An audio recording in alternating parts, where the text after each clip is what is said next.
Rob Roberts. Thank you, Mr. Speaker. Does my right honourable friend agree with me that this Conservative government has demonstrated their commitment to strong devolved government and funding for all of our nations within this United Kingdom? My honourable friend is absolutely right. We've delivered in Northern Ireland, we've delivered in Scotland, we're delivering in Wales, and we're delivering on our commitments to the Union. John Lamont. Over the last few years, this House has made a number of important decisions on very important devolved areas of government in Northern Ireland. Does the Minister agree with me that locally elected politicians in Northern Ireland are best placed to be making those local decisions? My honourable friend is absolutely correct. Ensuring that the Good Friday institutions are retained and enhanced was an absolute priority of the UK Government, and Northern Ireland is best served by the power sharing agreement that is in place. Gavin. Thank you. Secretary of State, to ensure that we have a stable government, and that needs confidence within the community. In light of recent media associated with the death and horrific murder of Paul Quinn, a minister from Northern Ireland was mentioned within that programme. Any information that minister, Mr Conor Murphy, has relating to this incident, he should make known to both the PSNI and the Garda. I agree with my honourable friend. I condemn wholeheartedly that horrendous murder. As with any crime, anyone with information with regard to that crime should come forward immediately. Stephen Furry. Can the Secretary of State clarify his earlier answer in relation to the Stormont House agreement? Because he very obviously did not reference that agreement and talked in generalities. This was a commitment made recently in the New Decade approach and existing government policy back in 2015. Is it still government policy to fully deliver Stormont House? What I've said is we're going to deliver on the commitment of ending vexatious claims on our armed forces and on our police officers. And I've also said I will discuss with all Northern Ireland parties how we deliver on all aspects of the New Deal Decade New Approach document. Dr Julian Lewis. Thank you, Mr Speaker. Just following on that answer, can he confirm that the specific assurances given on Armistice Day last year about the ending of repeat investigations in the absence of compelling new evidence is entirely compatible with the restoration of devolved government and all that entails? Well, first of all, I thank the Right Honourable Gentleman for all of his work on this area, and I was reading his Select Committee report from 2018 at the weekend again.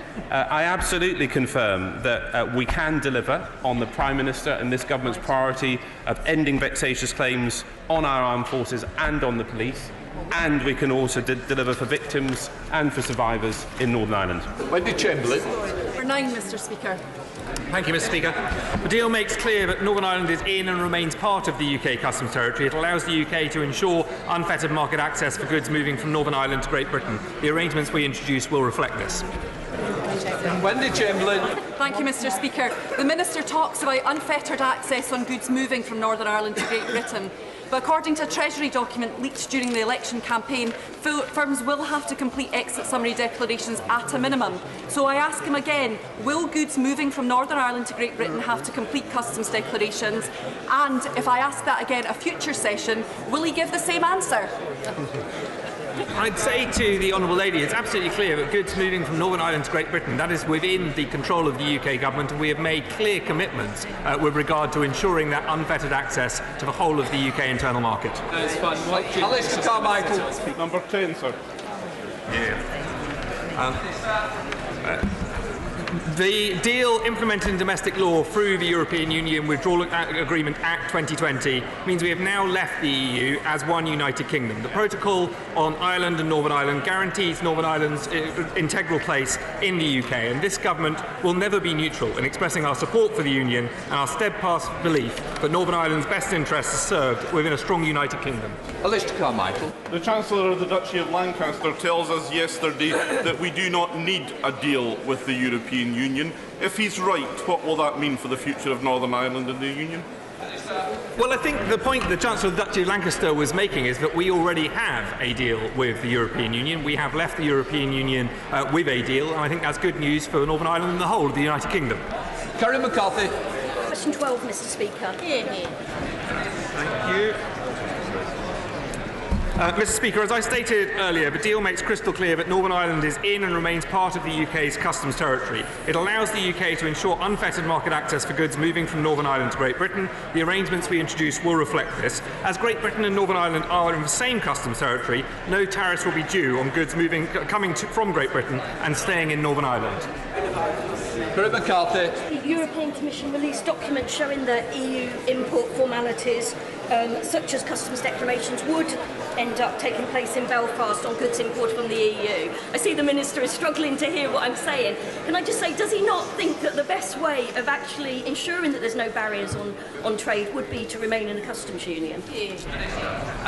As the Honourable Lady will recognise, there are specific arrangements in the protocol which protect Northern Ireland's position with regard to trade both with Ireland and with the United Kingdom. It is in the UK's gift, and we will deliver on our commitments to ensure Northern Ireland has unfettered access to the whole of the UK internal market. Chris Stevens. Number 13, sir.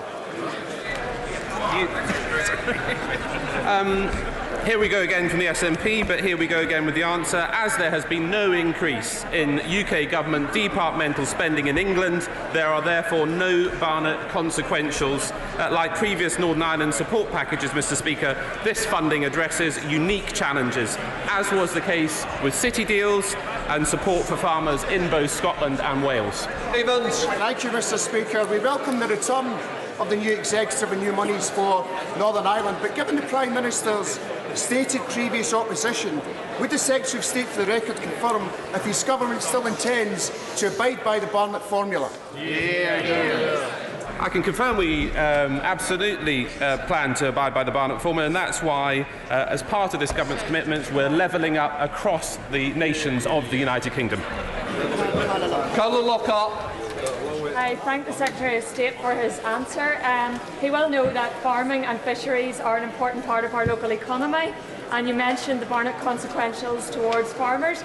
Can you give specific assurances that farmers and fishermen will be looked after now that we have left the EU? I can confirm that we will look after everybody after we leave the EU, but I'm also reticent, sitting so close to the Chancellor of the Exchequer, on making any commitments about the forthcoming budget. Before we start Prime Minister's questions, I'd just like to draw the attention to the House to the fact that for the first time the House of Commons is starting a trial scheme to provide British Sign Language interpretation of PMQs online. A signed version of the session is available live on the Parliament Live TV. Can I just say that everyone deserves to be able to follow what is such a key moment in the parliamentary week, and I'm clear that committed to our proceedings accessible and clear as possible. I really want to thank everyone who has worked very hard to make this happen. Question 1, Dr. Jamie Walsh. Question number 1, Mr. Speaker. Mr. Speaker, the whole House will want to pay tribute to the police and all of the emergency services for their brave response to the terrorist incident in Streatham on Sunday. This appalling incident makes plain the case for immediate action, and we will shortly introduce emergency legislation to make sure that we do everything to protect the public. Mr. Speaker, this morning I had meetings with ministerial colleagues and others, and in addition to my duties in this House, I shall have further such meetings later today. Dr. Jeremy Wallace. Mr. Speaker, on behalf of my constituents in Bridgend, may I warmly congratulate the Prime Minister for delivering on the promise made to the British people that we will leave the European Union. Will he reassure my constituents that now that we are taking back control of our money, our borders and our laws, that every effort will be made to bring jobs and investment to areas such as Bridgend that feel left behind? Mr. Speaker, I can give him that assurance, and I can tell him that with better education, better infrastructure and high technology, we will unite and level up this country and deliver, as he is doing, for the people of Bridgend. Leader of the Opposition, Right Honourable Jeremy Corbyn. Mr. Speaker, we were all appalled by the terror attack in Streatham on Sunday, and I want to join the Prime Minister in paying tribute to the bravery and dedication of the police, security services and all the other emergency response staff in the way in which they dealt with what was a terrifying and terrible situation. Last Friday, this country left the European Union. Britain's place in the world is at a crossroads. And whilst there are different views across this country, we will be holding this government to account as the negotiations begin. But my hope is that we now truly come together to shape our common future and build an internationalist, diverse and outward-looking country. Indeed, we'll get an opportunity to do that when Britain hosts the UN Climate Change Conference, COP26, later this year. Despite the fact that we are the 11th hour to save the planet, the former Tory minister and now ex-president of COP26, Claire O'Neill, said, and I quote, "There has been a huge lack of leadership and engagement from this government." What on earth did she mean? Mr. Speaker, I think if you look at what this government is achieving and already has achieved on climate change, it is quite phenomenal. And he will know, Mr. Speaker, that last year was the first year on record that renewables produced more of the energy of this country than fossil fuels. He will know that since this government came to power, in 2010, 99% of all the solar panels that have achieved that miracle were installed under this government. We are delivering for the people of this country. We are reducing greenhouse gas. All he would produce, I'm afraid, is a load of hot air. Mr. Speaker, the problem is the government's own figures show that it's missing the carbon budget, let alone by 2050. It'll be 2099 before this country meets net zero. And we discovered this morning that 2 former Conservative leaders have also turned down the job formerly done by his minister. Maybe it could be third time lucky. Perhaps we could make a joint approach to the member for Chingford and Woodford Green. Perhaps he would like to take on that job. He's over here and in the chamber all ready for it. His own former Tory minister said we should have clear actions, an agreed plan and a roadmap for the year of action.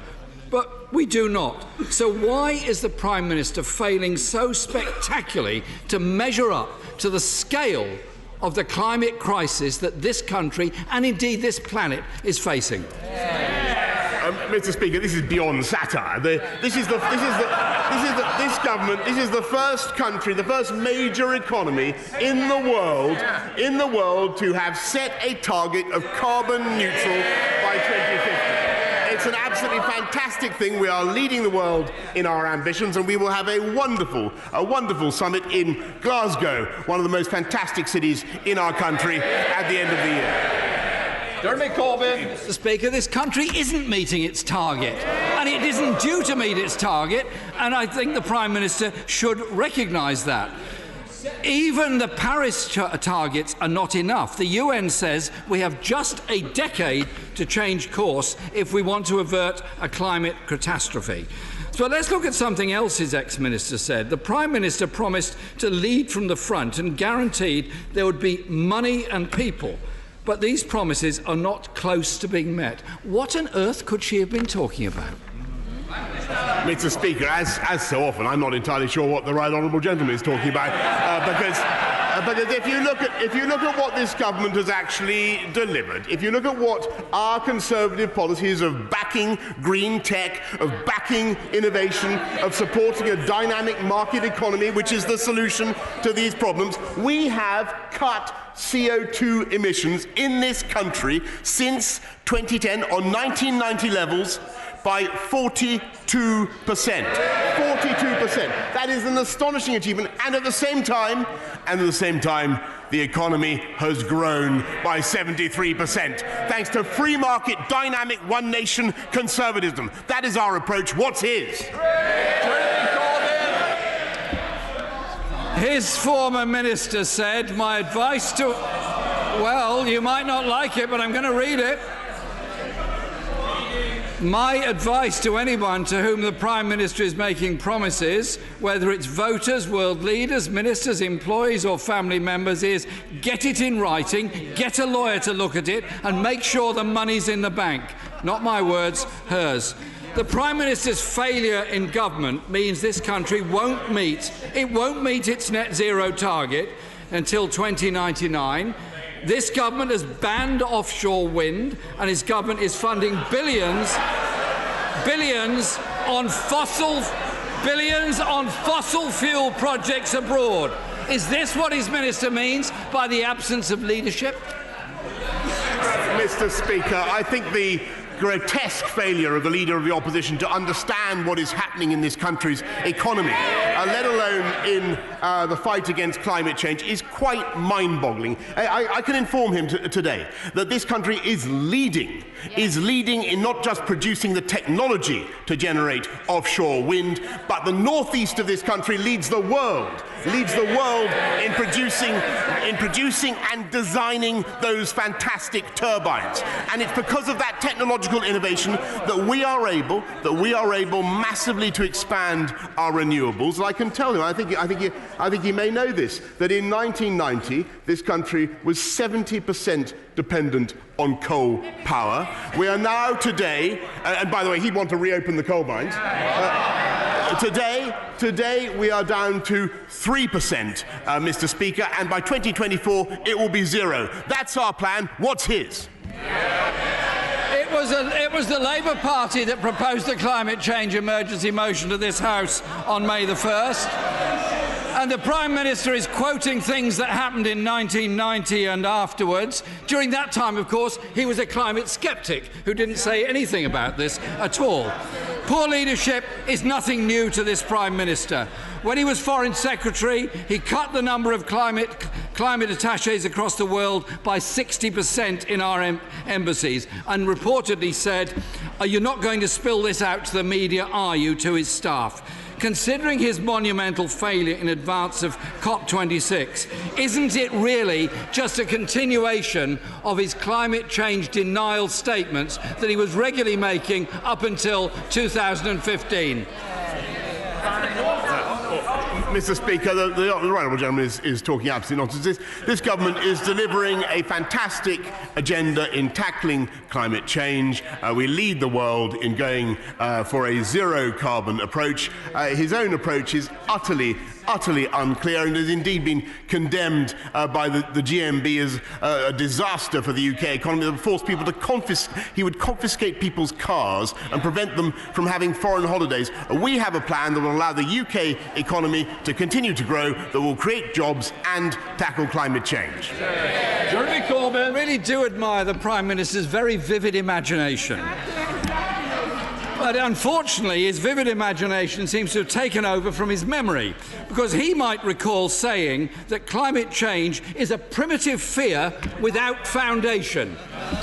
The Prime Minister of Bangladesh said, "Any consequence of failure to deliver a climate action plan must fall equally on every country. The cost of our inaction is devastating to every living person." But our Prime Minister is failing on the biggest stage on the most important issue of our time. And now his former minister has described preparations in Whitehall as Whitehall not tying infighting and obfuscation, petty political squabbles and black ops briefings. No wonder the Prime Minister is shutting newspapers out of Number 10, because he doesn't like the briefings. When will he face up to the climate emergency and take the action necessary to turn Glasgow into the turning point when this world will stop the levels of pollution and climate change we're having and go forward to a sustainable future, because his government's policies simply don't take us there. Mr. Speaker, this government is showing world leadership in tackling climate change. We're going to have a fantastic summit at Glasgow, and I look forward very much to it. Now, Mr. Speaker, he mentions the media. They did an inquest finally about what happened in the general election, and they discovered in the Labour Party that it wasn't the leadership that was at fault. It wasn't Brexit. It was the media. They blame the media for what happened. Mr. Speaker, I don't blame them. I am a journalist. I love journalism, and I think the people of this country, Mr. Speaker, don't blame the media. They can see the media do their best to represent the reality, and the reality is this is a government that is getting on with delivering 40 new hospitals, 20,000 more police, tackling climate change. £30,000 starting salaries for every teacher in the country. It's not about the presentation of the facts, Mr. Speaker, it's about the reality, and he can't cope with the reality.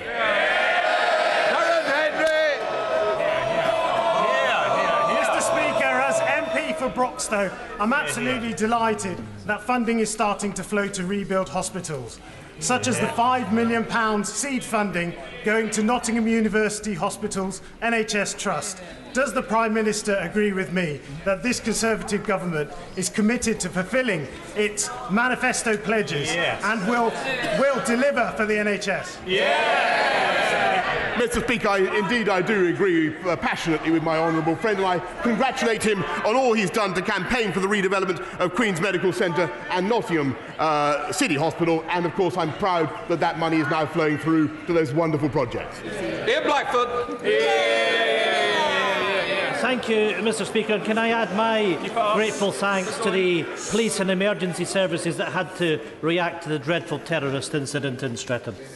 Mr. Speaker, in the first few days of Brexit Britain, this Prime Minister has sacked an official, taken an isolationist approach to trade and banned the press from a Downing Street briefing. Is he intentionally trying to impersonate Donald Trump?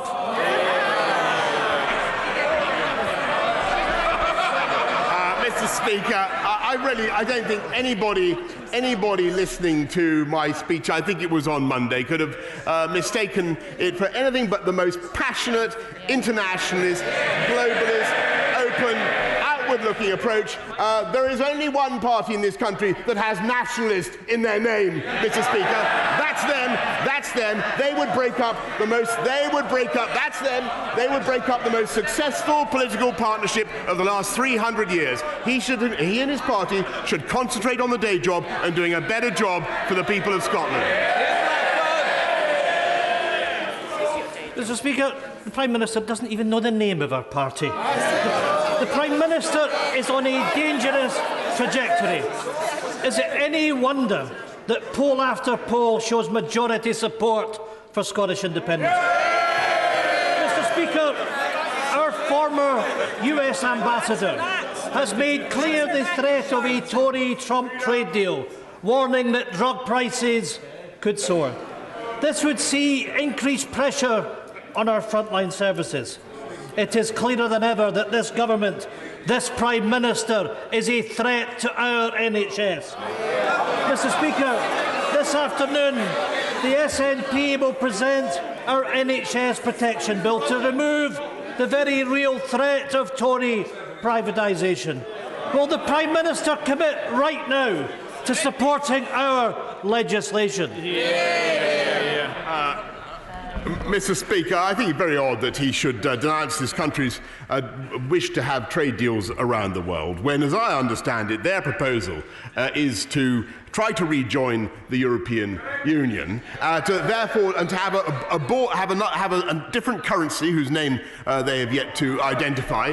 Perhaps they could elucidate the House, to have a border at Berwick, and what just after this country has taken back control of its outstanding marine wealth, to hand it back to Brussels. That's their policy. I really think, Mr. Speaker, they should concentrate on doing a better job for the people of Scotland. Michael Tomlinson.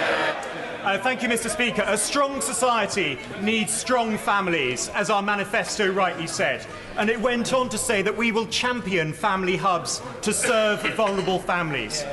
Will the Prime Minister prioritise family hubs and ensure that family hubs are linked to our early years strategy, to the Troubled Families Programme and to Children's Services Reform? Yes, indeed, Mr. Speaker. I thank my honourable friend. That's why we've given another £165 million to extend the Troubled Families Programme this year.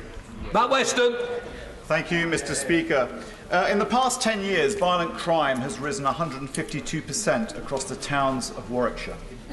In the past 2 weeks in my constituency, 2 people have been killed in 2 separate events, and others remain seriously ill or injured. The government has promised to reinstate 20,000 police officers, but isn't it the simple truth that it is now our residents through hikes in council tax of 12% last year, 6% this year, that are picking up the whole bill for the old bill, and that is the party opposite is no longer the party of law and order, but the party of fear and disorder. Mr. Speaker, to be fair to the honourable gentleman, he's making an important point about violent crime, and I share his anger, and that's why we're putting 20,000 more police on the streets of our country, and that's above all why we are now tackling the county lines drugs gangs that are behind so much of this rise in violent crime. We will get that crime down. Thank you, Mr. Speaker. The Prime Minister is conscious of the very widespread concern in this House about the plans to involve Huawei in 5G networks, concern that will only be increased by the news this week that France is building a new 5G network without the involvement of Huawei, following the lead of Australia. If they can do it, we could do it. Can my right honourable friend confirm that it's the... Can he confirm that he wants to reduce Huawei's involvement over time, and can he give a timescale as to when that involvement will hit zero? Well, he's certainly right, Mr. Speaker, that we are going to be reducing the involvement of Huawei below the 35% market cap, but he's also right in his general vision, which is one I entirely share. What has happened is, I'm afraid, a failure of like-minded countries to produce an alternative to the 5G network, except that provided by high-risk vendors. And that is why we are now doubling the science budget, and we will be working with some of the countries that he mentions in order to produce exactly that diversification in the market. Thank you, Mr. Speaker. In November last year, the Personal Independence Payment Assessment Centre in my constituency was moved to Rhyl. No notice has ever been given of this change. The next bus from Carnarvon to Rhyl takes 1 hour 44 minutes, or in a case in point in my right honourable friend's constituency, the bus from Barmouth to Rhyl takes 5 hours 15 minutes. Mr. Speaker, this is the reality in the Prime Minister's soar-away global Britain. Will he instruct his minister to remedy this matter immediately? Well, actually, I thank the honourable gentleman for the point he raises. I think that we do need to improve our bus services across the whole country, and that's why we're investing another $220 million immediately into improving bus services. And my right honourable friend, the Chancellor, has many more such investments in the pipeline. Thank you, Mr. Speaker. Sometimes we are the train, sometimes we are the track, and just last week we've taken control back. And does the Prime Minister agree with me that now is the time for us to be the track for a Metrolink between Manchester and Bolton? Yes, indeed, Mr. Speaker, and that's why we've given the combined, thanks partly to his urgings, to his campaign. We have given the combined mayoral authority in Bolton £300 million under the Transforming Cities deal, plus a share of the £4.2 billion local public transport fund. We've given them the tools. Let's hope that they follow his urgings and build the Metrolink that he wants. Thank you, Mr. Speaker. Last Friday I visited a school in my constituency, and in 2020 the state of the school buildings was Dickensian. Leaking roofs, rusty shower rooms, mouldy changing areas. When will this government understand that the cost of education is high, but it's a worthy investment in the future of our schools? Whether a child is a whiz kid, whether a child is needy, every child deserves to be at school in an excellent and inspiring school building. Mr. Speaker, that is exactly why this government is investing £14 billion, a record £14 billion more in education, raising funding for primary schools to £4,000 per head and £5,000 for every secondary school in the country. And we can only do that, Mr. Speaker, because we are running a strong and dynamic market economy, and that is what we're going to do. Dempson. Thank you, Mr. Speaker. To help genuinely spread opportunity across our country, can I encourage my right honourable friend to have a pre-budget chat with his Chancellor about extending the government's welcome plans to reduce national insurance contributions for employers of ex-service personnel to other groups who find it difficult to get a good job, including care leavers, ex-offenders, those with a disability and the long-term unemployed? Yes, Mr. Speaker, I thank him and his family for everything that they do to encourage ex-offenders into work. I will indeed take up that suggestion with my right honourable friend, the Chancellor. And we cut taxes on working people. We cut national insurance, Mr. Speaker. They would hike taxes and keep people in welfare. Thank you, Mr. Speaker. It's been 2 years since the Windrush scandal exposed the wrongful detention and deportation of Commonwealth citizens. While we wait for the much-delayed publication of the Lessons Learned Review, the government plans to deport 50 people to Jamaica by charter flight next week. Will the Prime Minister immediately suspend the flight until the Lessons Learned Review is published and the recommendations implemented? Mr. Speaker, I think the whole House will understand that the people of this country will think it right to send back foreign national offenders. Suella Bellarmine.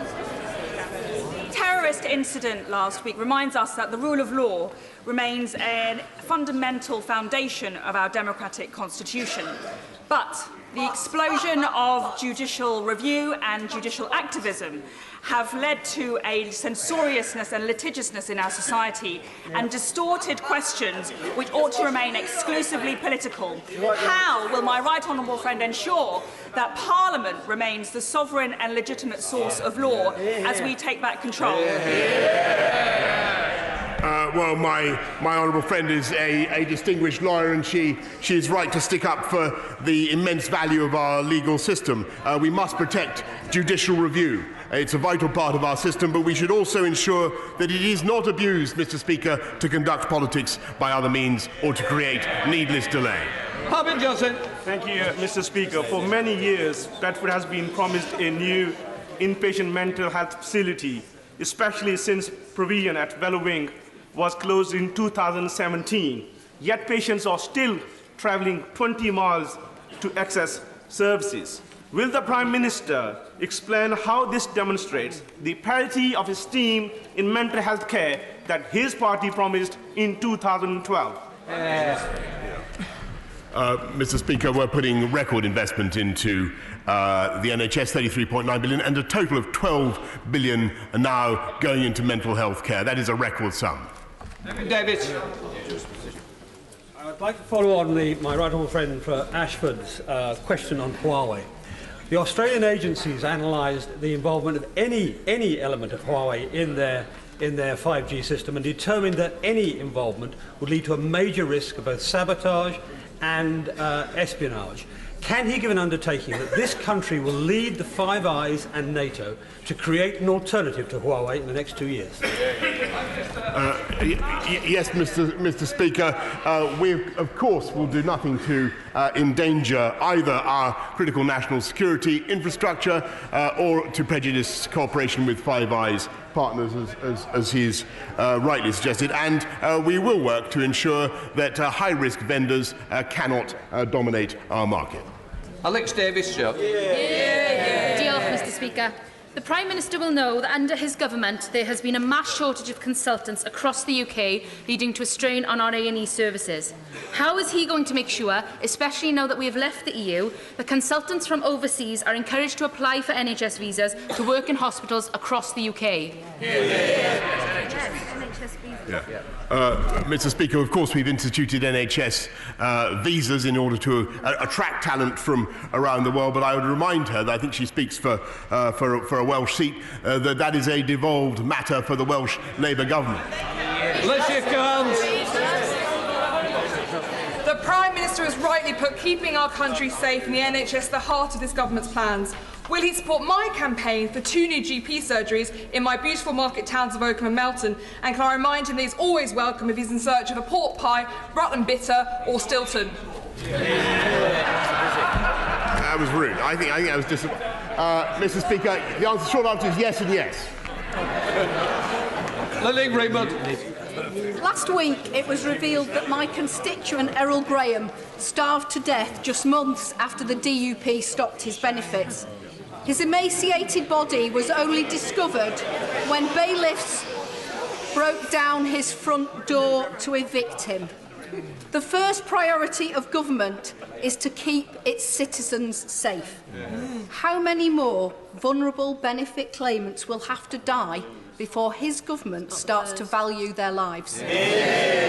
Mr. Speaker, this is a tragic case, and she is right to raise it. We've allocated 36 million to improve safeguarding and decision-making in cases like this, including the creation of a new independent serious case panel so that we can scrutinise and learn lessons from tragic cases like this, as well as improving guidance for staff involved. Bernard Jenkins.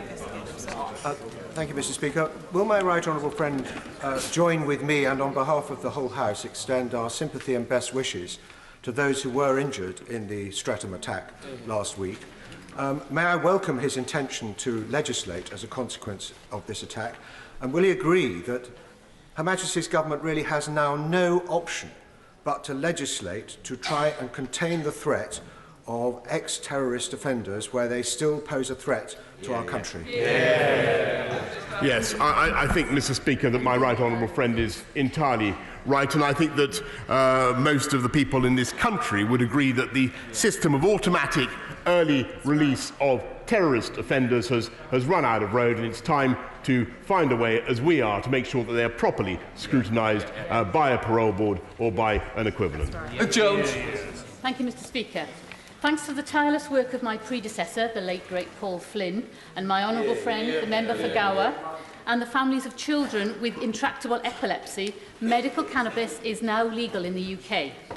So can the Prime Minister answer calls from the families of very sick children who need medical cannabis when this medicine will actually be available on the NHS? And will he come to Portcullis House with me after this session to meet these families and to personally assure them that he will do all he can to help? Well, Mr. Speaker, it was this government and my right honourable friend, the Health Secretary, who did legalise medicinal cannabis, and I can undertake that he will certainly be happy to meet your constituents this afternoon. Alexandra Stafford. Thank you, Mr. Speaker.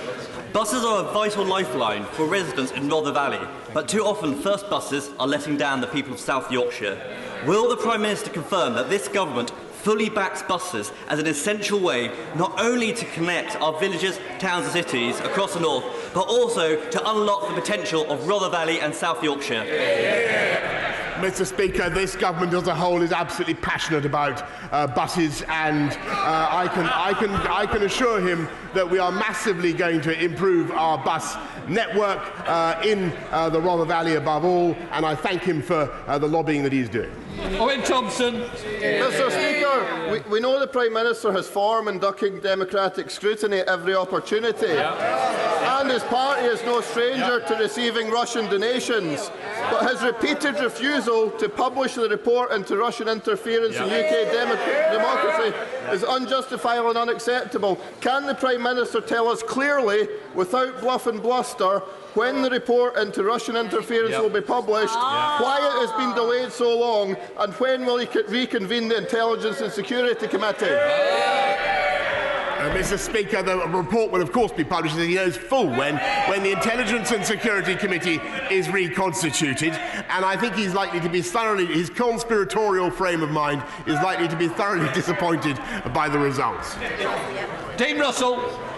Mr. Speaker, commuters in Watford are fed up with poor rail services, making them late for work in the morning and late at home at night to see their families.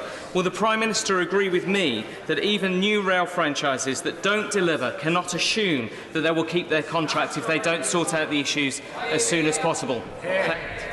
Absolutely, Mr. Speaker, and that's why we're putting £48 billion into improving our railways as part of the infrastructure revolution. But never forget, Mr. Speaker, that lot would renationalise the railways, and when the railways were nationalised, a quarter of railway users deserted the network. After privatisation, rail use doubled, Mr. Speaker. Alan Basewood. Mr. Speaker, last week we lost a political giant in Seamus Mallon. He was an outstanding parliamentarian and a seeker of justice for everyone. One injustice that burned with him until his dying day was the murder of Paul Quinn. Paul was beaten to death by an IRA gang in 2007. They broke every single bone in his body, so much so that his mother couldn't place rosary beads in his hands in his coffin. In the aftermath of that, the now Finance Minister Conor Murphy said that Paul was linked to criminality. That was a lie. Will the Prime Minister agree with me that that lie, and that Conor Murphy should retract that lie, publicly apologise and give any information he has to the PSNI about Paul's murder?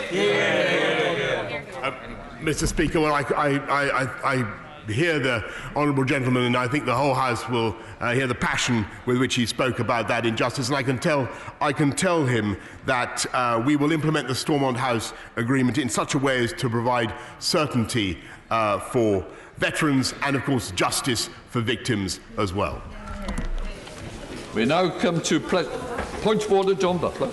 Thank you, Mr. Speaker. Mr. Speaker, the Home Office press team told journalists that everybody on the deportation flight to Jamaica are serious criminals. Mr. Speaker, this seems not to be true. I've got a constituent of mine, as the Honourable Member for Nottingham East has said, they haven't even had the report. And I've got the wife of a constituent of mine who has said that he is due to be deported in just 6 days' time. He was convicted under the now unlawful joint enterprise rule. He was released after 2 months, and his wife feels that this stress is going to kill her husband because he has a heart problem. Mr. Speaker, how can I get the Home Secretary to take this seriously and be truthful about the people who are on the flight, the deportation flight, and if we can halt this flight until we establish the true facts of the situation? Can I thank the honourable lady for giving me notice of her question and the point of order she's raised? What I would say is, as she knows, it's not a point of order for me personally. But of course, I think they all have their sympathy in which what she's said, and I'm sure the front bench opposite the government front bench has heard what's said, and I'm sure that somebody will be looking into the matter as a matter of urgency. Margaret Greenwood. Thank you, Mr. Speaker. Prime Minister's questions on the 22nd of January, responding to a question from the Leader of the Opposition. The Prime Minister said that, and I quote, "Universal Credit has in fact succeeded in getting 200,000 people into jobs." Correspondence that I received yesterday from Sir David Norgrove, the Chair of the UK Statistics Authority, a copy of which has now been published on its website, has shown that the Prime Minister's claim was not correct. The 200,000 figure that the Prime Minister referred to represents the Department for Work and Pensions estimate of the predicted impact on employment once universal credit is rolled out, rather than the effect so far. Mr. Speaker, please could you advise on how the Prime Minister could set the record straight? Can I just say I thank the honourable member for giving me notice of her intention to raise this matter. What I would say is it's not a matter for the Chair to police the accuracy of statements in the Chamber. So what I would say is, quite rightly, you've raised it, it has now been put on the record, and your opinion is now there, and I'm sure there are other ways in case you're not happy with the error that's made. But thank you. Right, I'm now coming to presentation of bills. I want to start off with presentation. Mike Ainsbury.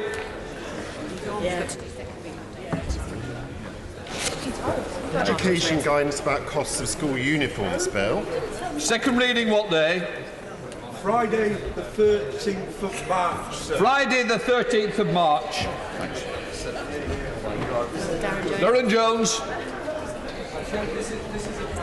Forensic Science Regulator and Biometric Strategy Bill. Second reading what day? Friday the 24th of April. Friday the 24th of April. Anna McMorland. Cooperative and Community Benefit Society's Environmentally Sustainable Investment Bill.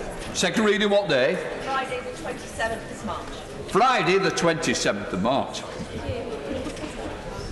Laura Trott.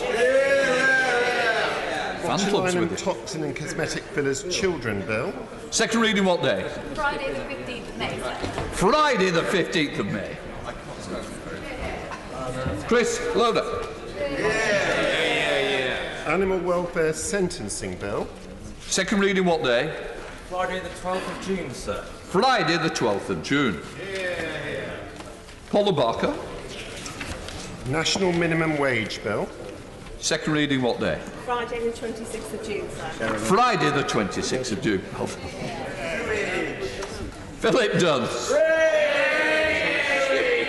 Sewage Inland Waters Bill. Second reading what day? Friday the 10th of July. Friday the 10th of July, and no unblocked, I understand.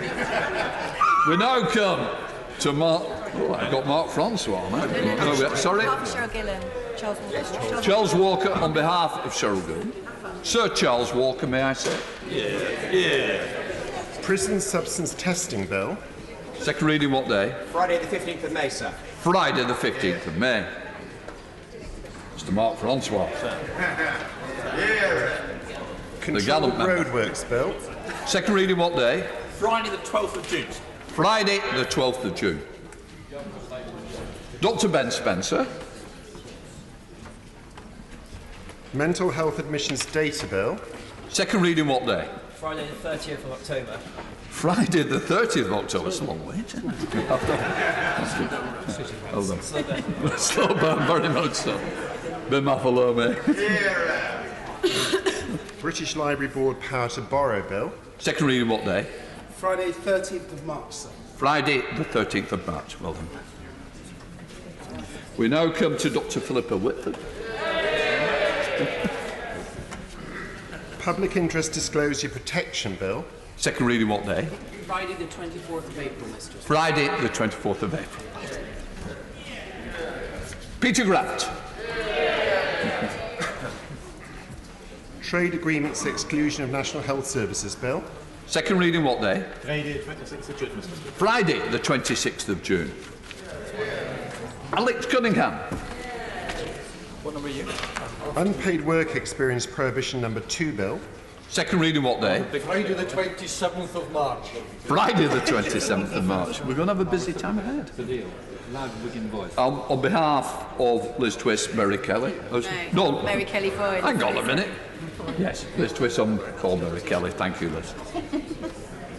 Education, Training, Welfare of Children Bill. Second reading what day? Friday the 13th of March. Friday the 13th of March. Thanks, Liz. Andrew Mitchell. Yay. Registers of Births and Deaths Bill. Second reading what day? Friday the 15th of May. Friday the 15th of May. Thanks, Andrew. Bill Wiggin. Double yay. Meat Grading and Labelling Bill. Should declare an interest. Second reading what day? Friday the 29th of January 2021. Friday the 29th of January 2021. Katos. Okay. NHS 111 Service Training and Clinical Oversight Bill. Second reading what day? Friday the 10th of July, Mr. Speaker. Friday the 10th of July. Thanks, Kate. Simon Phelps. Third Sector Organisations Impact and Support Bill. Second reading what day? Friday 11th of September. Friday the 11th of September. So we're sitting. And last certainly but not least, Patrick Grady on behalf of Carol Monaghan. Asylum Seekers Permission to Work Bill. Second reading what day? Friday the 27th of November. Friday the 27th of November. Thank you. Thanks, everyone. We now come to the business of the day. We come to the first opposition day motion on local government finance. Just let everyone just go a second. Okay. I now call Andrew Gwynn to move the motion. Thank you, Mr. Speaker, and with permission of the House... Just to let you know, I have selected the amendment in the name of the Prime Minister. Andrew Gwynn. Thank you for that clarification, Mr. Speaker. And with permission of the House, I beg to move the opposition motion in the name of the Leader of the Opposition, myself and my right honourable and honourable friends. Mr. Speaker, the state of local government finance is desperate. Our councils are not just at breaking point, many of them are broken. And the government's so-called fair funding review could be about to make matters worse for some of those councils. I will give way. He's making an excellent beginning to his speech. And could I ask him, how many councils like Northamptonshire does he think will fall in the next 5 years? Good point. Well, of course, that is the worry, because there are a number of local councils that are edging ever closer to the cliff edge. The number that will drop over that cliff edge is very much dependent on the actions of this government. If this government honours their word and puts resources into local communities that need it the most, then hopefully we can avoid more Northamptonshires. Yeah. But if they continue along the lines that I fear they will, by removing resources from those areas that have the greatest need but the least ability to raise their own finances, then I fear for the future of the local government sector. I will give way. I'm sure Manfred's had a chance to read the LGIU's excellent annual survey of local government finances. And the point made there that 10% of councils are worried that they won't have sufficient resources to meet their statutory duties. That's a really clear tipping edge we could be at unless the government acts to stop it. Yes, my honourable friend is absolutely right on that, and I will touch on that very report later on in my debate, but it really does highlight just what 10 years of cutting our local public services at a time of rising demand, particularly for the expensive people-based services, adult social care and children's services, those impacts that it has had on our local council. Because this is the problem. This is the problem, that with those councils who have the greatest social need, the worst health inequalities, and with a limited tax base to make up for any financial losses, the so-called fair funding formula could be the factor that tips them over the edge. Now, I know that shortly the Minister of State will stand up and pronounce that the recent finance settlement that we are set to agree next Wednesday shows that he is investing in local services. But he's a lone voice in saying this, and it shows just how detached the government is from the sector that they are here supposedly to represent. Because the truth is that since 2015, just 5 years, local government funding across England has fallen by 32%. I will give way. Would my honourable friend also agree that local government are also fearful of rumours last week that the Chancellor is asking departments to actually cut another 5% from their budget? Well, of course, this is very worrying, and we hope that the Ministry for Housing, Communities and Local Government will stand up against this, because, of course, those of us that have been in this House for some time will remember that the former Secretary of State for Communities and Local Government, Lord Pickles, was only too keen to offer up the maximum amount of cuts from his department, meaning that local government in England was clobbered the hardest in any part of the public sector. But it's even worse. I will give way in a second, but it's even worse than the 5 years that I previously stated, that fall of 32%, because since 2010, since the Honourable Gentleman's Party entered government, funding for local councils has been slashed by more than half. And we have all seen the consequences of this neglect. The unrepaired roads, the uncollected bins, the cuts to adult learning, the closed children's centres. Under Conservative leadership, almost a fifth of our libraries have been forced to close because of cuts to funding. And one of the previous Labour government's greatest achievements, in my view, the Sure Start programme, has had its funding slashed in half, forcing as many as 1,000 Sure Start children's centres to close since 2010. I will give way. Grateful to giving way. He made the point earlier in his speech where he said that some of the local authorities he was concerned about couldn't raise as much money through council tax. He was worried about the impact on those local authorities. Yeah. Will he accept, though, that's because those shire districts get much less money from local government, and so their council tax has to be much higher? Does he agree it's only right then we do look at a fairer funding formula so everybody pays a fair amount and receives a fair amount? Very good point. Well, I will come on to the specific points of funding adult social care later on in my contribution, but the fact is this, and I will happily provide these statistics. The 5 most deprived local authorities in England are Liverpool, Knowsley, Blackpool, Kingston upon Hull and Middlesbrough. They have lost over since 2010, over the last decade. Blackpool, 21% of their funding, Knowsley 25% of their funding, Liverpool 23% of their funding, Kingston upon Hull 22% of their funding, Middlesbrough 21% of their funding. A 5% maximum increase in council tax in each of those local authorities raises nothing like the loss of grant funding that they have had.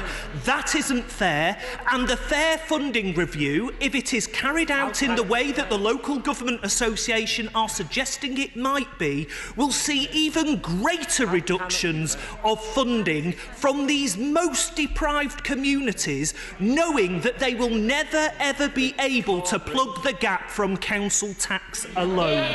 I'll give way.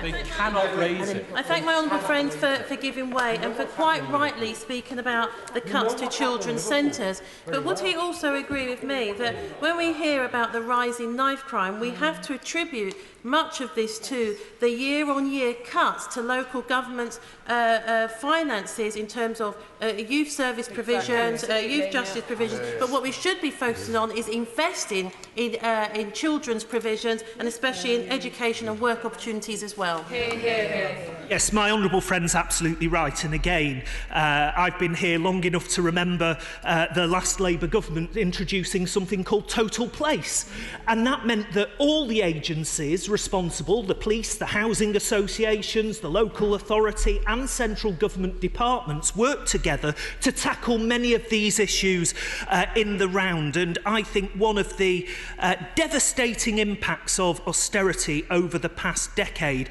has been the breaking away from that collaboration, from that partnership approach, to a situation where each of those agencies tends to cost shunt. They're making cuts, so it's somebody else's problem and they push it on to another part of the public sector. I'll give way to the honourable gentleman and then my honourable friend. I'm very grateful to him for giving way, and he's making some very important points about the situation in England. But he may be aware of the Wales fiscal analysis by the Welsh Governance Centre from Cardiff University, which indicates that the cuts in Wales local finance has been about £1 billion over the last 10 years. I know we're dealing with a block grant situation where the block grant is being reduced in real terms, but Labour ministers in Wales have decided to swing the axe at local government. Well, of course, the block grant, as the honourable gentleman states, is set by this place, and so the Welsh Assembly Government have had to ensure that their spending meets the money that is granted by Westminster. But I have to say this, I've been sent a budget briefing from the Welsh Government about their intentions to not only increase the adult social care budget in the year ahead, but also a real terms increase in local government spending, and that is something that I welcome overwhelmingly, because Welsh councils, like English councils, need good public services. Durham County Council has lost £224 million in core spending since 2010, and the direction of travel of the government has been to move the expenditure onto council tax precept. The problem that County Durham has is that over 50% of its properties are band A banding. So irrespective of how much you put up the council tax, you're going to do nothing to actually plug the gap that's left by the reduction of core spending.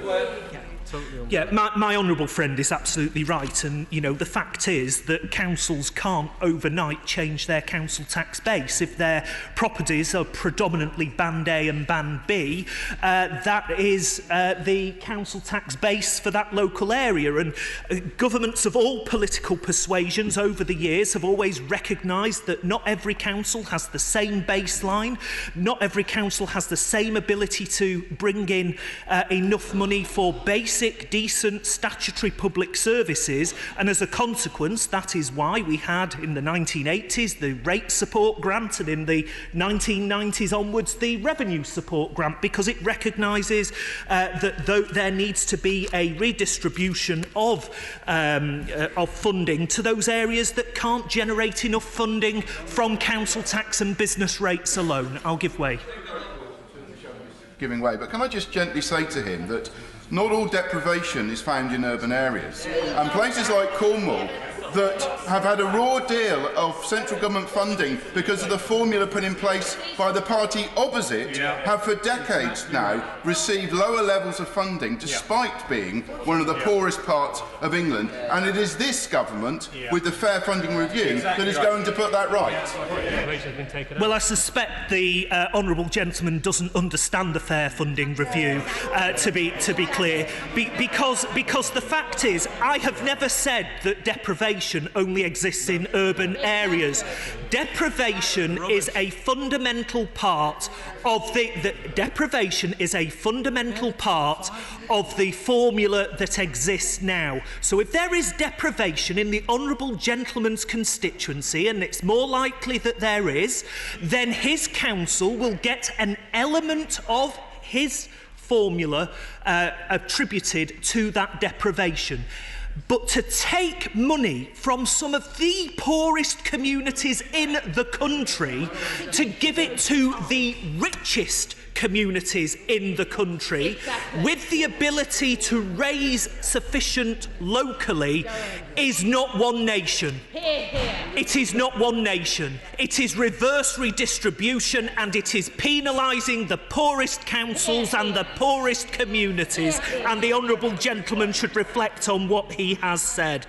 I will give way a bit further on because I've been very generous so far, because the point is that by 2025, the Local Government Association, Tory-led, by the way, the Local Government Association estimates that if we continue on this current course, the funding gap will grow to £8 billion.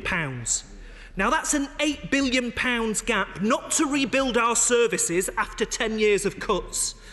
That's an £8 billion funding gap just to stay still, just to prevent already heavily stretched services from falling apart under the weight of growing demand, rising costs and wage inflation.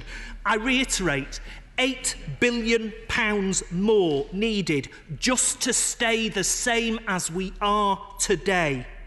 So even if this £8 billion funding was provided in full by 2025, it would barely keep the sector's head above water, allowing councils to continue on delivering services at current levels with no capacity to meet the growing need for services. And it would be interesting to know if the Minister of State considers this is a sustainable way to finance the sector. Because, as my honourable friend, the chair of the Select Committee, has already mentioned in an intervention, research published today from the Local Government Information Unit shows that 73% of councils would not agree with him. The chief executive of the LGIU has warned, and I quote, "Our social care system is no longer on the edge, it's fallen off the cliff. Our children's services aren't at breaking point, they're broken." And this has real-life consequences. Exactly. In the last 2 years alone, Age UK estimates that 74,000 older people died waiting for care.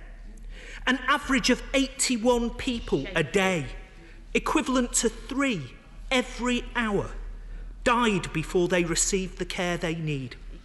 This is not a political point. It should shame each and every one of us on whichever side of this house we sit.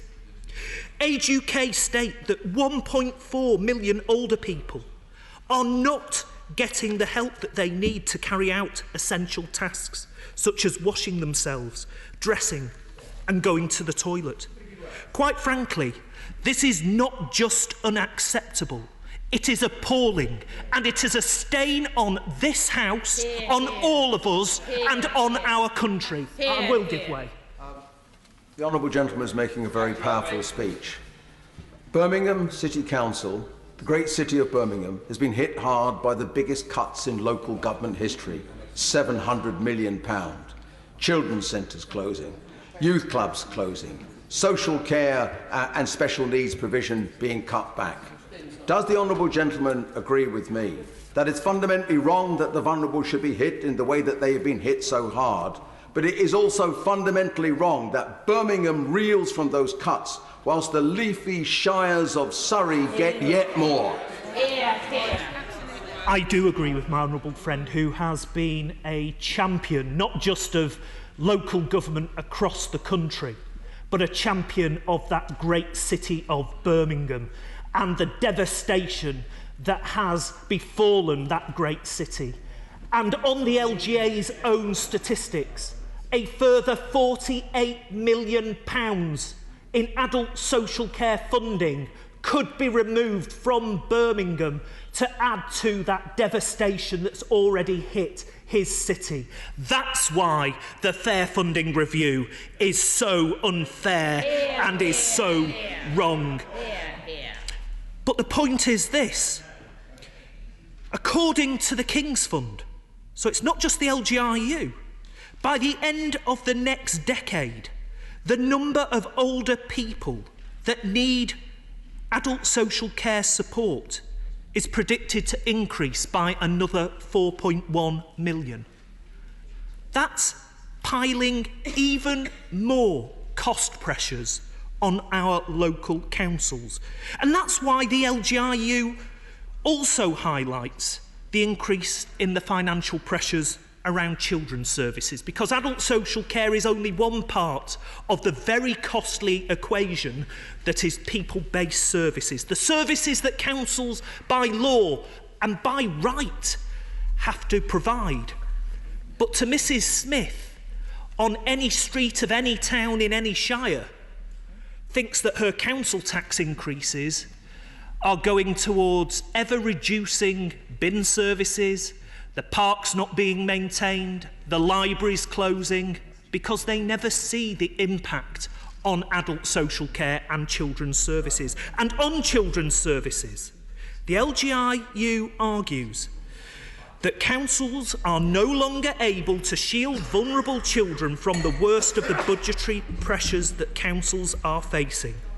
Over 1 in 3 councils said that their inability to protect vulnerable children was their biggest concern. Now, we know that there is unprecedented demand pressures on children's services. I will give way to the honourable gentleman in a while.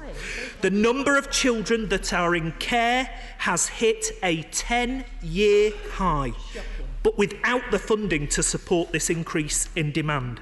From 2009 to 2019, the number of Section 47 inquiries, that's where a local authority believes that a child is suffering or is likely to suffer significant harm, has increased by 139%.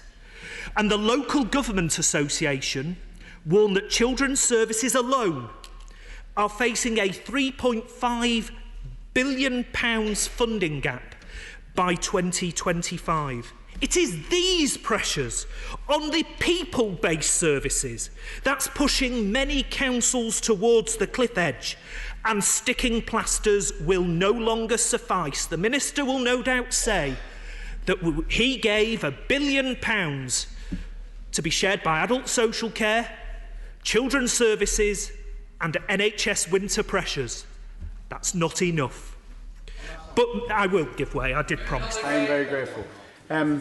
We have discussed this before, and would he agree that what we should have are cross-party talks on adult social care? The Select Committee, one of the key recommendations was that adult social care funding should be removed entirely from local authority pressures, and we should adopt a German-style social insurance system. Does he agree that we should have cross-party discussions and that should be one of the options on the table? Well, of course, it's incumbent, as I've said in previous debates, on the government to come forward with proposals. We're still waiting for the Green Paper that was promised in the last Parliament and the Parliament before that. But look, the fact of the general election is that it's the Honourable Gentleman's party that is in power, and it's incumbent on ministers to come to this House and to explain how they are going to try and resolve this crisis in adult social care. We will sit down with ministers. We've got our own ideas. We will share ideas with the government. We will come to some kind of consensus if we can. But of course, history on this isn't great. I can remember the Health Secretary at the time, Andy Burnham, having cross-party talks in the dying days of the Labour government, and it looked like we were getting agreement with the Shadow Health Secretary, Andrew Lansley, and the Liberal Democrat spokesperson, all agreeing until that general election came. And then there were posters everywhere. Labour's death tax, Andy Burnham's death tax. We have to move away from that, and we have to tackle this issue seriously. I will give way. Very grateful to him, very grateful to him. But further to my honourable friend Thurston's intervention, asking about social insurance, the point is, I intervened on his colleague, the Shadow Health spokesman, a few weeks ago, and I put it to